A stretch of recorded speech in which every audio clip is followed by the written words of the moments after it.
Single-handed shooting is one of the most difficult things for the simple fact that you're only using one hand for it. So what you have to do first is make sure you have that proper grip. Again, with one hand, we can't pair up your support hand to this. A reason this is so important is during a gunfight, you may end up shot. Well, if that happens to be your support hand and you can't move it to hold up your firearm anymore, can you still engage accurately with only your dominant hand? So notice where my trigger finger is. It's sitting parallel with my barrel again, just like we talked about at one of the earlier videos for this series. My other hand is sitting on the side, fingers on the grip, thumb pointing down parallel with that barrel as well. And if you can look back here, what I like to do is take that webbing between my pointer and trigger finger and hold it as high on that beaver tail as possible so I can start to control part of this recoil. Now, if I tried shooting the firearm like this, I'm gonna get in front of you guys, and my hand was perfectly straight, it'd be like being in a fight and trying to punch straight out like this. It's not something that's gonna be very efficient. But during that fight, you're gonna start rolling that wrist over. And the reason you would do something like this is you can actually lock out your wrist. That's gonna be really important during the single-handed shooting. So what I'd like to see you guys actually do is when you go to throw that fist or shoot that gun, is roll it over a little bit.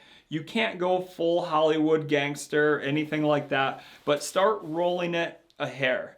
The reason you should do this is you're gonna actually be able to lock out your wrist, so when that slide goes to recoil, you can have enough forward tension on that so there's no interference with your slide. Now, all the recoil is gonna happen at the elbow, so it's gonna recoil and back on your target. For today's purpose, I do wanna simulate that recoil through my elbow. The reason why is when I shoot this firearm, all I'm gonna have is a laser. You can see it right there just lighting up, and you're gonna see it actually projected on my target.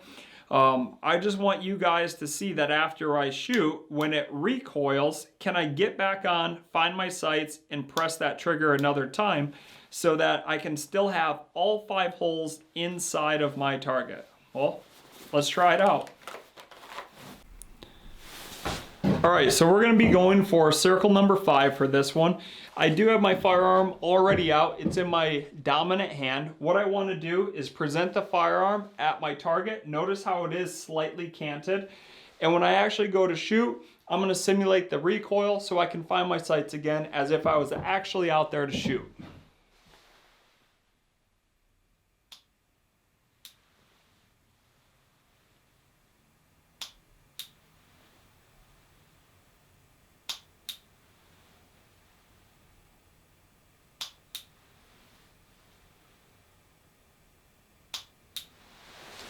Perfect. So all of them did hit my thing right there. As far as this goes, that's a 2-inch circle. We are shooting fairly close today, but again, your ability and what you have to actually work with around your own house and whatnot is gonna be different. If you happen to have a hallway that's 30 feet long, cool, go ahead and practice further. If you're limited on space, that's fine too. Just remember, if you're shooting today and they're all just stacking on top of one another and you're at 1 yard away from your target, that's great. But as you start backing up, any amount of error is only going to be exaggerated a little bit more and a little bit more with more distance. So if you start shooting at 3 yards and all of your holes are slightly left, well, what happens when you move back to 10 yards? You probably completely missed right there. Keep that stuff in mind. Hold yourself accountable when you can. Ammo's hard to get, so if you can do this with like dry firing techniques, you can do this with a laser pistol if you do have a Sirt or something like that, or a bore pen that you can actually utilize. The more you can hold yourself accountable for this dry training, it's going to translate when you get out to that range to having perfect holes every single time, because you put the perfect practice in today.